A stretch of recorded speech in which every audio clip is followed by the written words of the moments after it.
একটা বড় রুটি থেকে আমি যেভাবে কয়েকটা পরোটা করে থাকি সেটার রেসিপি আপনাদের সাথে শেয়ার করব। হ্যালো, আসসালামু আলাইকুম, কেমন আছেন সবাই? তো পরোটা তো কম বেশি আমাদের সবারই পছন্দ। তো আমি এখানে হচ্ছে ফার্স্টে আমি এখানে ময়দা নিয়ে নিব হচ্ছে 3 কাপের মতো নিয়ে এখন হচ্ছে আমি পরিমাণ মতো লবণ দিয়ে দিচ্ছি। তারপর লবণ দিয়ে এখানে হচ্ছে আমি এখন একটু ফাঁকা করে নিয়েছি, আর এখানে হচ্ছে আমি গরম পানি দিয়ে দিব। এটা একদম হট ওয়াটারই দিতে হবে, কুসুম গরম বা নর্মাল পানি দিলে হবে না।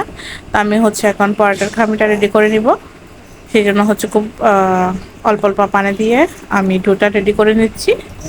তো এই পরোটাটা খেতে কিন্তু অনেক বেশি সফট হয় আর অনেক বেশি তুলতুলে এবং মজা হয়, আর বেলাবেলির ঝামেলাটাও খুব কম। নর্মাল পরোটাতে আমাদের একবার বেলতে হয়, বেলে আবার হচ্ছে আবার বেলো আবার করো, তো এটাতে এই ঝামেলাটা কম। তো আমি হচ্ছে এখানে হচ্ছে ডোটা রেডি করে নিয়েছি, আর এটা হচ্ছে ডোটা নরম করে রেডি করতে হবে। আমি পরোটার খামিটাকে প্রায় 30 মিনিটের মতো রেস্টে দিয়ে এখন হচ্ছে একটা কাটিং বুটা হচ্ছে ময়দা নিয়ে নিয়েছি। ময়দা দিয়ে আমি যে ময়দার খামিটা রেখেছিলাম পরোটার খামিটা, সেটা আমি এখন বেলে নিব। তো আমি এখানে হচ্ছে ফার্স্টে 2 ভাগে করে নিচ্ছি। 2 ভাগ করে নিয়ে 1 ভাগ নিয়ে আমি খুব ভালো করে ময়দার সাথে ভালো করে মিক্স করে নিব। খুব ভালো করে মতে নিতে হবে এটা, যেহেতু আমি বড় একটা রুটি বানাবো, ওইখান থেকে আমি কয়েকটা পরোটা বানাবো। তো দেখতে পাচ্ছেন আমি কিভাবে করছি। আর এই পরোটাটা কিন্তু সত্যি অসম্ভব রকমের মজা। আর কাটিং পুটে কে কে পরোটা বেলেন অবশ্যই আমাকে জানাবেন। আমি কিন্তু কাটিং পুটে এই পরোটাটা বেলি, এতে সুবিধাও হয়। তো আমি এখন হচ্ছে বড় একটা রুটি বানিয়ে নিব। আমি এখন বেলনা দিয়ে বেলে নিচ্ছি, দেখেন আমি কিভাবে করছি।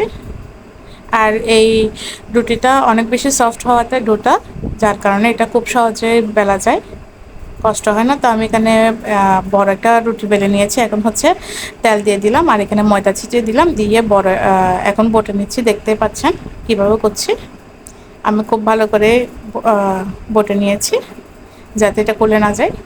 এখন হচ্ছে আমি একটা ছুরির সাহায্যে কেটে নিব, বা আপনারা কাটারের সাহায্যে কেটে নিতে পারেন।